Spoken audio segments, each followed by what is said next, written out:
किसान को मिली चुड़ैल बेटी। शहर से बहुत दूर गोकुलपुर नाम का एक छोटा सा गांव था, जहां सभी लोग साधारण जीवन बिता रहे थे। कम सुविधाओं के होने के बाद भी गांव में सभी लोग सुखी थे। इसी गांव में एक परिवार रहता था, जहां राजन नाम का एक गरीब किसान अपनी बीवी सुगंधा के साथ रहता था। राजन के पास 2 बैल थे, एक का नाम हीरा और दूसरे का नाम मोती था। उन बैलों से वो अपने खेतों को जोता करता था और जितनी भी फसल होती थी उन फसलों को बेचकर घर का भरण पोषण किया करता था। सूरज ढल चुका था। राजन खेतों में काम करके अपने बैलों को हाँकते हुए घर की ओर ला रहा था। हर्र हर्र, अरे जल्दी जल्दी चलो भाई, देर हो रही है। मेरे हीरा मोती, तुम्हारे पैरों में क्या मेहंदी लगी हुई है? क्या हो गया मेरे बैलों को? इतने आराम से क्यों चल रहे हैं? इन दोनों को हो क्या गया है आज?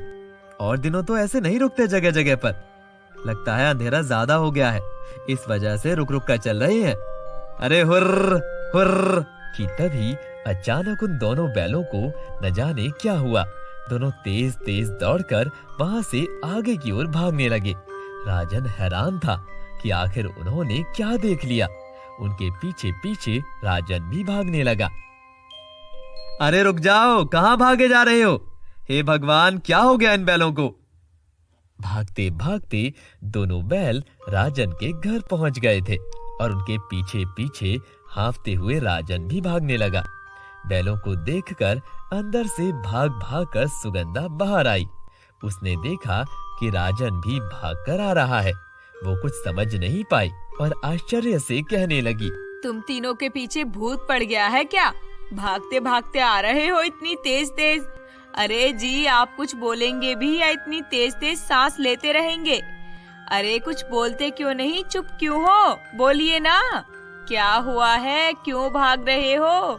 अरे चुप कर जा भाग्यवान, भागते भागते सांस चढ़ गई है, कैसे बोलूं? 2 मिनट शांत नहीं रहा जाता तुझसे? धैर्य नाम की चीज है कि नहीं तेरे अंदर?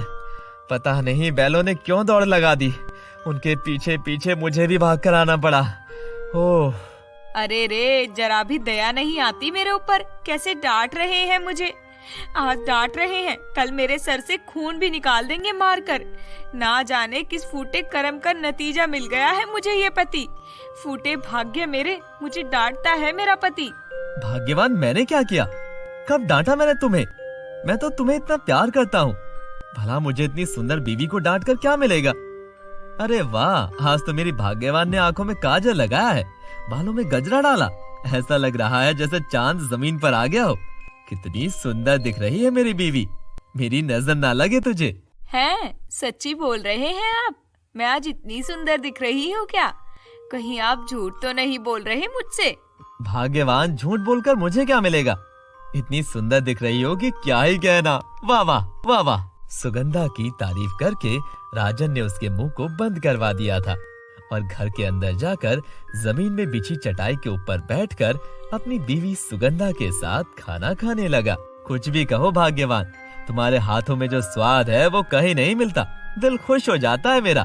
तुम्हारे हाथ की बात ही अलग है। तुम्हारे हाथ की आलू मेथी की सब्जी खाकर मजा ही आ जाता है। लेकिन राजन, मुझे ना एक बच्चे की कमी महसूस होती है। तुम्हें तो पता ही है हमारे ऊपर कितना बड़ा दुख है। एक बेटी होते ही भगवान ने हमसे छीन ली, उसके बाद कभी संतान का सुख प्राप्त ही नहीं हुआ। ऊपर वाले ने चाहा तो हमें जरूर बेटी होगी। राजन को पहले बेटी हुई थी, लेकिन किसी वजह से उसकी पैदा होते ही मौत हो गई थी। ऐसे ही राजन की पहले भी 2 जुड़वा बेटियां हुई थी, उनकी भी पैदा होते ही मृत्यु हो गई थी। रात के करीब 2 बज गए थे। राजन अपनी बीवी के बगल में सोया हुआ था कि तभी वो अचानक से जोर से चिल्लाया, नहीं नहीं, ये कहाँ आ रही हो तुम? तुम किसकी बच्ची हो? नहीं नहीं। इस पर सुगंधा की आंखें खुली। उसने देखा राजन सपने में जोर जोर से चिल्ला रहा था। पागल हो गए हो क्या? क्या कर रहे हो ऐसा? उठिए, आपका दिमाग तो ठीक है। जैसे ही राजन की आंखें खुली, उसने देखा कि उसके बिस्तर पर एक बच्ची उन दोनों के बीच में सोई हुई थी। उस बच्ची की आंखों से खून निकल रहा था। सुगंधा, ये देखो, ये बच्ची कौन है? इसकी आंखों से खून क्यों निकल रहा है? ये किसकी बच्ची तुमने हमारे बीच में सुलाई है? ये मुझे देखकर हंस रही है सुगंधा। हैरानी से सुगंधा ने देखा तो उसे वहाँ कोई भी बच्ची नहीं दिख रही थी, लेकिन राजन बहुत डर गया था। अरे ये क्या बोल रहे हैं? आप नींद से बाहर आइए। कौन सी बच्ची है यहाँ? पागल हो गए हैं क्या?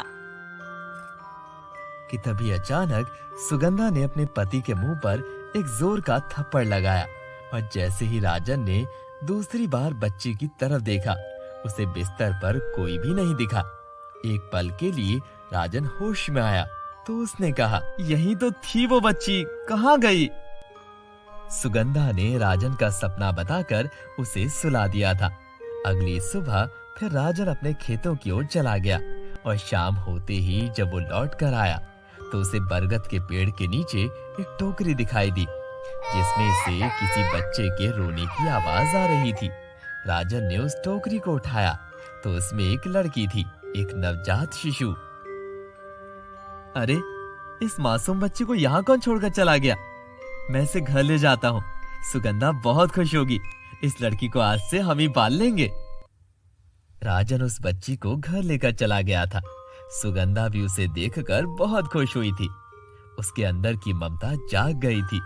दोनों ने उस बच्ची को पालने की ठानी और कुछ दिनों तक यूं ही पाल पोस कर उसे खूब प्यार देने लगे।